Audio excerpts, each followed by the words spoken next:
These are the worst atrocities carried out on the Jewish people since 1945, and also a member of the opposition joined with Benjamin Netanyahu to say that we will eliminate these ruthless enemies. We begin tonight in the Holy Land, where Israel has stepped up its fierce bombardment of Gaza, as we learn more about the atrocities committed by Hamas during its attacks.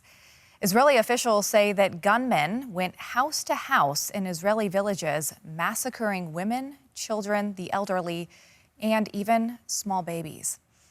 The U.S. confirmed today that at least 22 American citizens died in the attacks.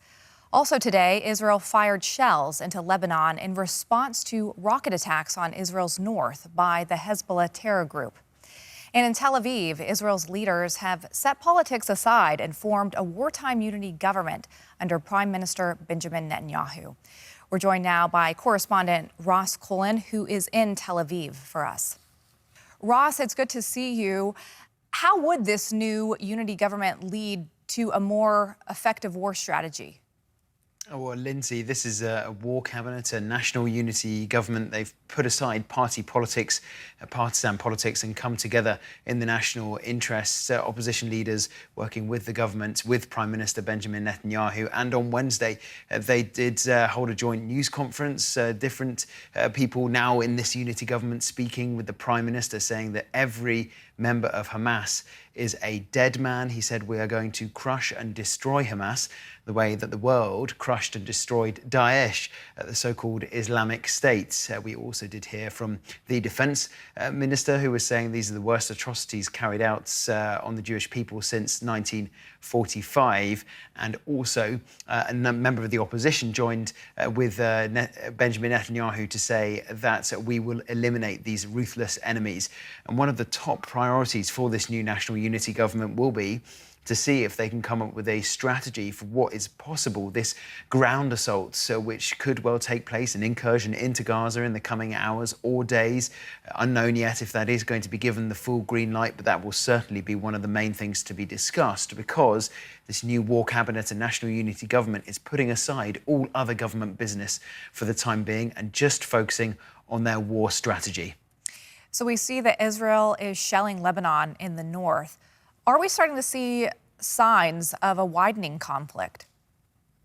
Yeah, Hezbollah has been firing rockets into northern Israel on Wednesday. Hamas also firing rockets into southern Israel on Wednesday. Even here in Tel Aviv, we had to take shelter at one point when air raid sirens came off, and then the Iron Dome, Israel's air defense system, intercepted those missiles. So the situation is still uneasy. Towns at the south of Tel Aviv, Ashkelon, was hit quite heavily with rockets as well, and Israel has been carrying out its ongoing retaliation attacks on Gaza. More than 1,000 people now dead in Gaza, with those Israeli airstrikes hitting back after the original assaults, the mass killings and kidnappings that took place when Hamas militants broke into southern Israel. Many different breaches of the border fence on Saturday over the weekend, and then obviously the kidnappings as well have taken place and people being taken back into Gaza. And so the whole situation at the moment is on edge, but we do know that the Prime Minister has said on Wednesday that the country is now moving onto the offensive. Lindsay?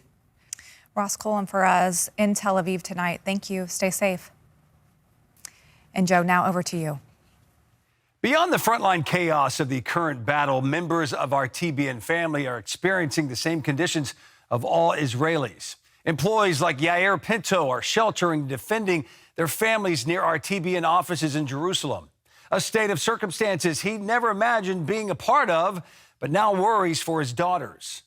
We don't want to fight. I was told when I grew up that when I'll turn 18, I won't need to go to the army because there will be no army. And that's the same thing I'm telling my girls now. And what I told my wife, I said, okay, when they will turn 18, there will be no need for them to go into the IDF because there's going to be peace. Right now, it's uncertain when the battle will end, but that doesn't matter to IDF soldiers. Fighting to protect their families at all costs and defend their homeland for what they see as a future of peace is what's more important.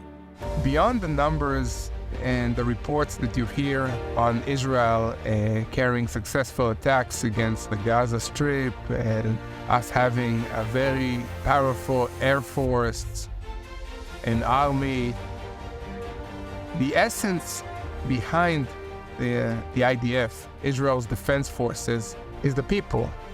Each person that is fighting in the IDF knows that he's defending his home, he's defending his people, he's defending his family.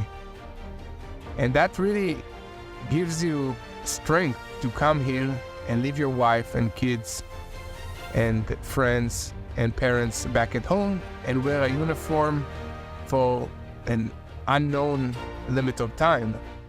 And finally tonight, while 300,000 Israeli reservists have been called to fight for the Israeli Defense Force, one particular soldier is donning his uniform, not to fight, but to help motivate those going off to battle. Ezra Yachin has become the oldest reservist to wear an IDF uniform. Yachin served as a combat soldier with Lehigh, an underground paramilitary group. In a recent interview, he described the battles he witnessed as a young man and how it motivated him to serve for his homeland. Those dark days, as I said, the darkest day in our history, a little